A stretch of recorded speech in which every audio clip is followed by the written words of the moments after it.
Hey everybody, hope you're all doing well.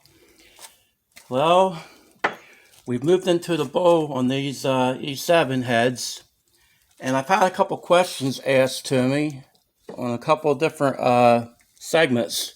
So I'm going to try to make this kind of simple, and it's to do with other heads, like a P head, a GT40P, and actually some other heads.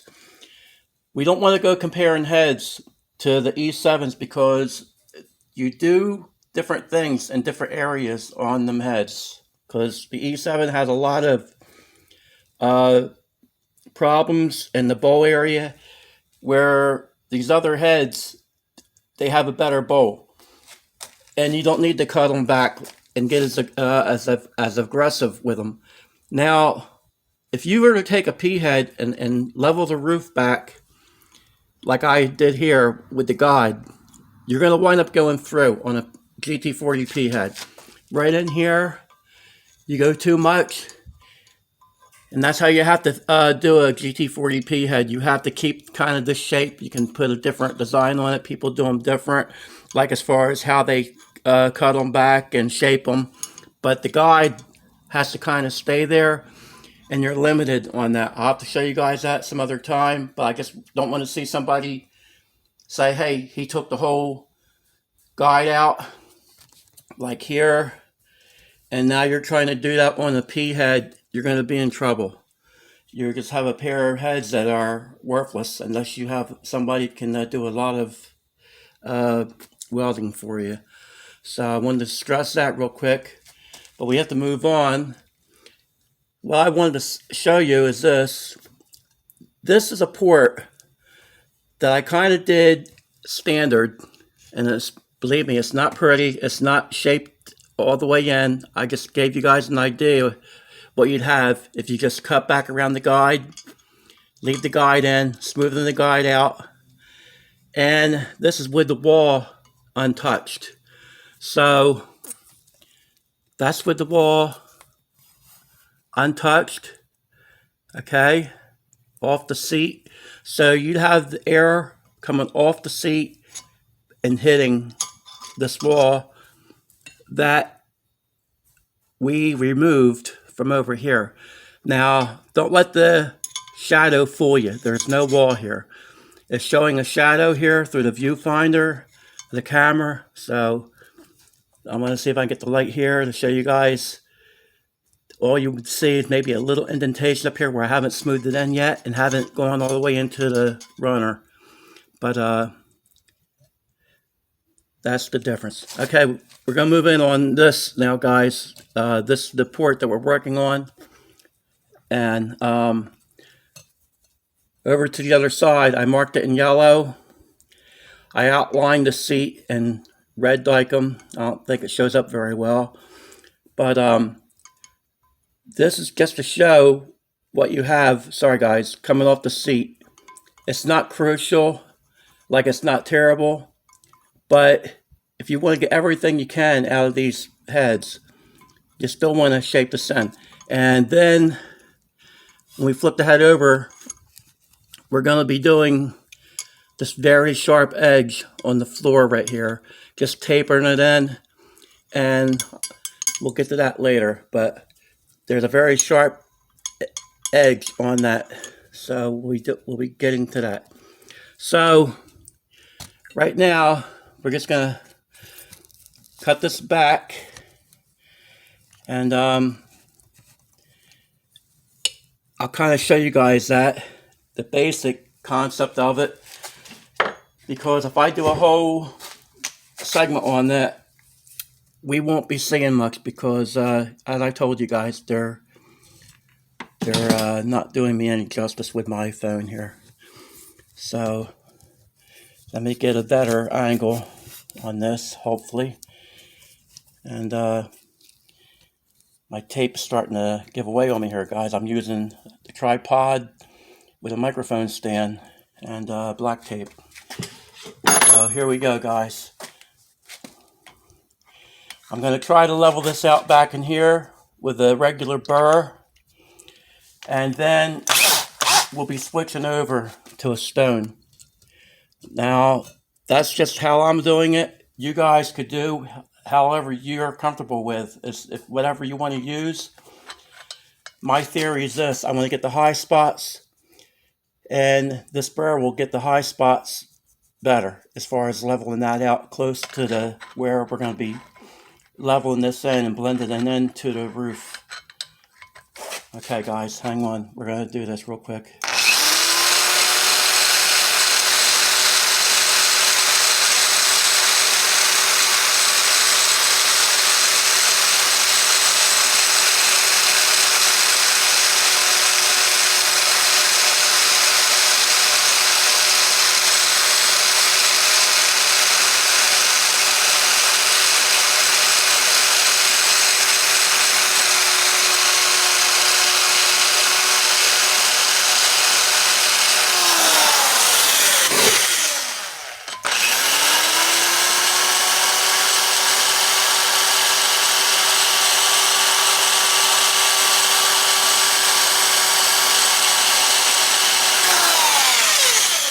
Now remember, guys, when you first start out, some of these ports are going to look very rough still, so don't let that force you to trying to make them look pretty, because all you're doing is rough cutting in and getting the shape right now. When you're all finished towards the end, if you want to try to shape things in and make it nicer looking because you like stuff that way, that's fine. But right now, I'm not worried anything about that. Just getting the high spots and making this as round as possible.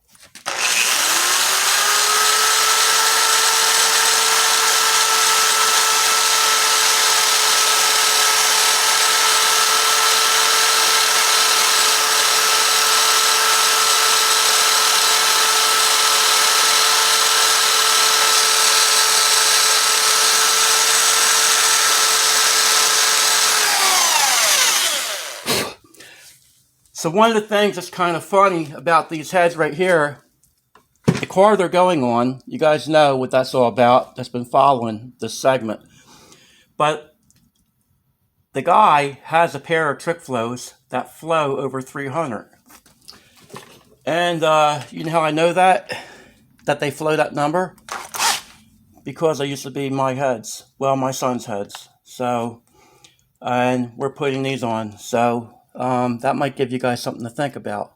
And no, I don't mean that these are going to outflow them heads. Far from it. But I'll guarantee you one thing.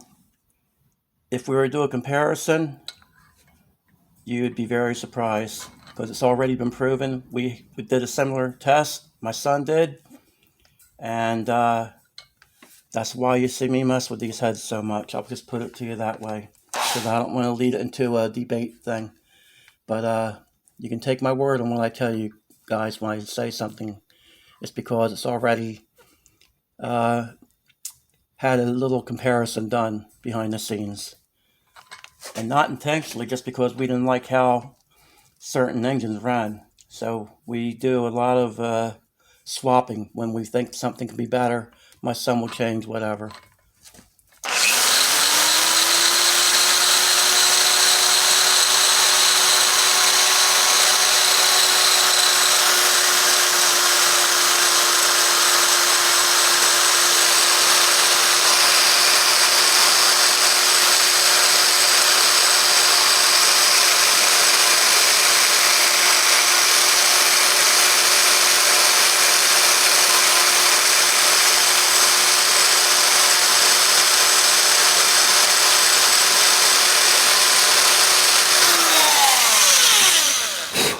Now, I keep telling you guys, too, is this. You don't need to go right up to where your seat is. You just stay back where your problem areas are. You don't want to keep coming up as far as you think you need to come, as far as like exactly to where the seat area is, just because you might see where you marked it. So don't let that trick you into getting too close and nicking your seat, because this is all tapered at the end. So save all your areas like around your seat and where you might have a problem with something, save that for when you're finishing up, because that's not hard to get out with a sanding roll.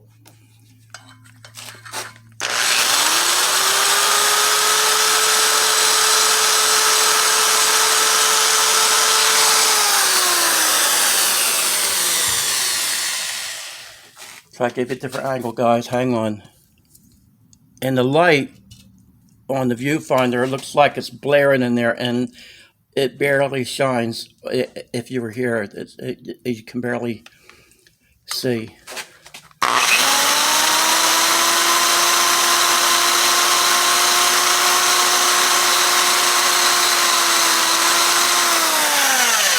The phone just don't do it any justice, guys. I'm going to try to raise this up and give you guys more of an angle where I'm working here. And hopefully that will show up better for you.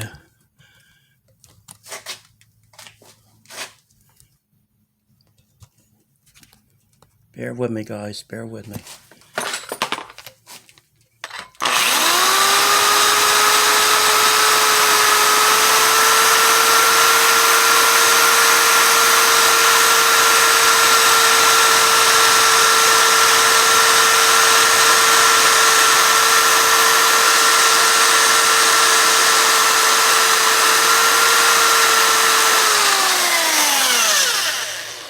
So I'm just going to give you guys the basic idea what to expect, and we're going to change off here because I did another port on a different head, and we're going to show you more of the finished product, because if I stay on this, like I told you, they keep shutting my phone down. But I'm going to move this head and swap it up for the other one here, and give you an idea what you wind up with.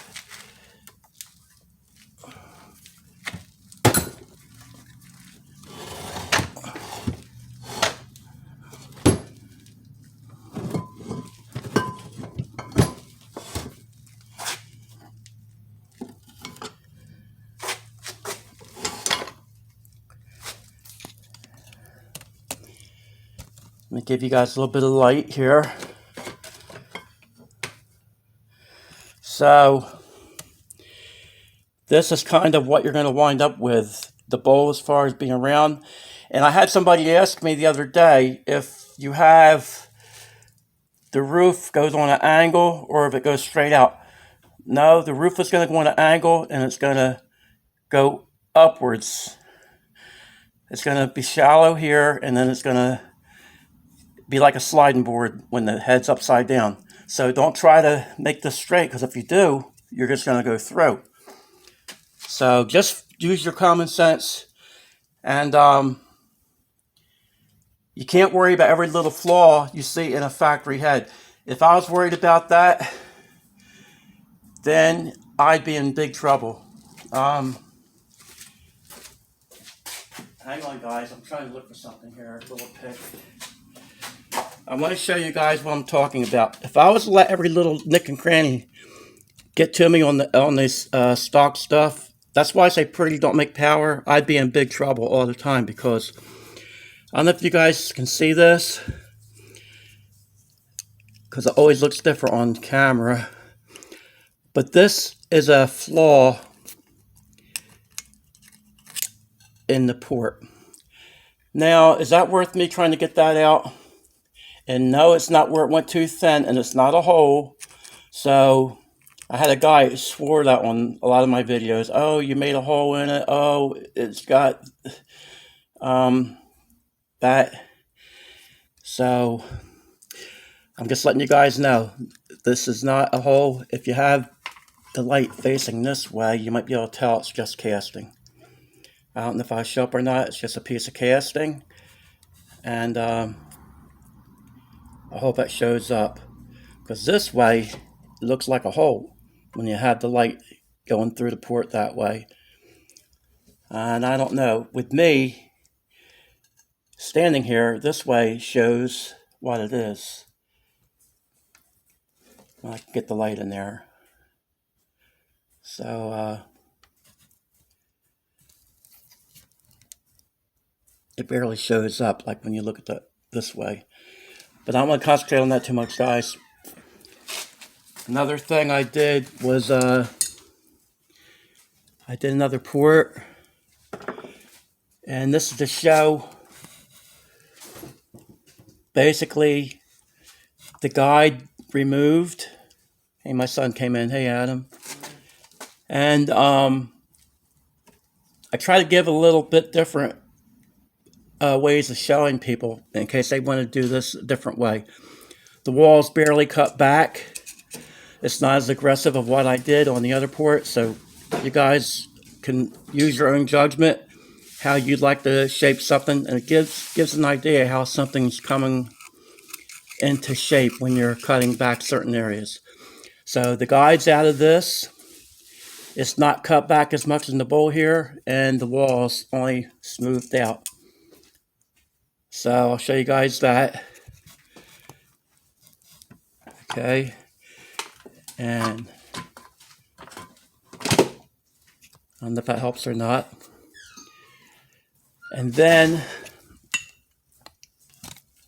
we have this one here. So this bowl here is more on the finished side as far as being tapered in, but there still has not been a sanding roll in this port. And surprise, surprise, fellas, these imperfections you see up in here, well, I plan on them being welded up. And one of the things I mentioned before is on my E7s that are on the car, I said these were similar. These are similar to them heads, except for the fact that they have a D-port design. And I believe in the D-port design, but here's the problem. If you're going to try to do that, then you need somebody to weld them, because to get that design out of that port the way that I wanted it, you have to go through. I'm not showing people how to do that because everybody has big ideas, and then you wind up with a piece of 50 pounds of scrap because you wind up not having the money to finish it, or it doesn't get done. And I'm not saying you personal, because somebody will say, well, you don't know me. I would finish that, and he's talking to the wrong guy here. Yeah, there's guys like that out there. I'm taking on this as far as 80% of the people. We all have a set thing we want to do, and it doesn't come around to how we want it. That's all I'm getting at, guys. I'm getting a little bit off base here. I'm always trying to look after people. That's why I have a little problem here. And I might as well show you. I didn't really want to go into the intake side yet, but this is what we're going to wind up with the intake, round and about. So, but guys, here's the thing. You're going to have people tell you that it doesn't pick up anything taking the guide out. Like I keep saying, it's all about restriction. In my book, it's never about the flow numbers, and whoever wants to disagree with that can.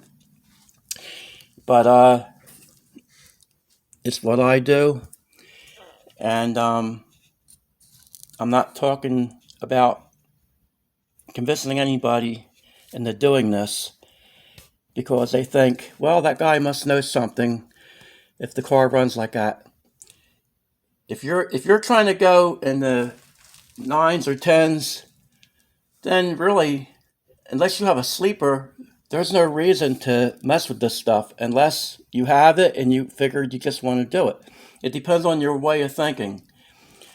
And one of the things I did want to show real quick, they gave me a data warning, fellas, and that's why I'm pretty upset here. Of course, my tripod's trying to fall over. It would be like this, but hold on, guys. I'm changing it up here. Putting the stone on. I did want to show you guys this because this here gives you your shape going right up inside the port here. The bowl.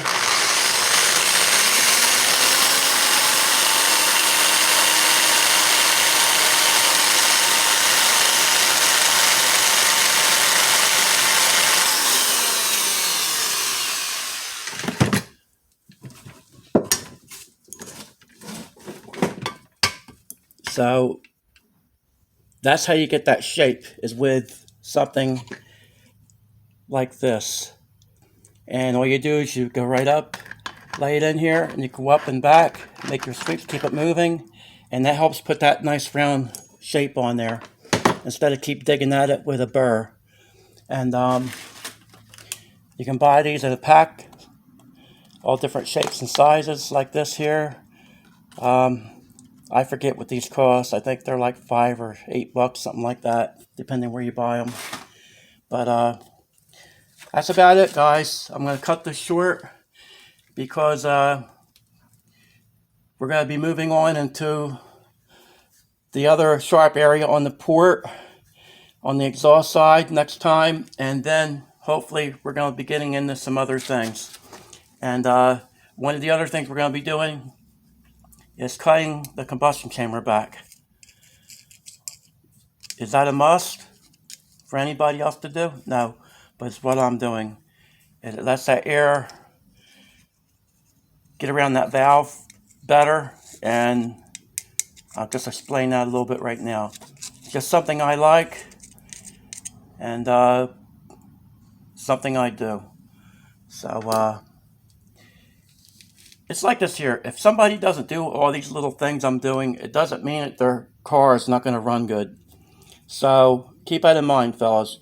I'm going the extra step here, and it's just something I do. It doesn't mean that everybody that's trying to clean a pair of these heads up has to go this far, because you don't. Not to make a nice little 12 or 11 second car. You could get away just by doing the little restricted areas that I've shown you on the way, and the car will still go that fast. So we'll get more into that later. We'll discuss that stuff more. But right now, guys, I'm going to cut you loose. I hope I showed you enough here tonight. And sorry for I'm a little hyper, but it's kind of hard to do this, to make a point and show people when you have a timer looking you in the face. And yeah, I know it's not your problem, guys. It's mine, but I feel bad when I can't show you what I want to show you and take time and explain things how I want to do it. But I hope this is helpful, fellas. Thank you once more for always stopping in and seeing what I'm up to, guys, and being patient with me like this. I appreciate it, fellas. Take care. God bless you.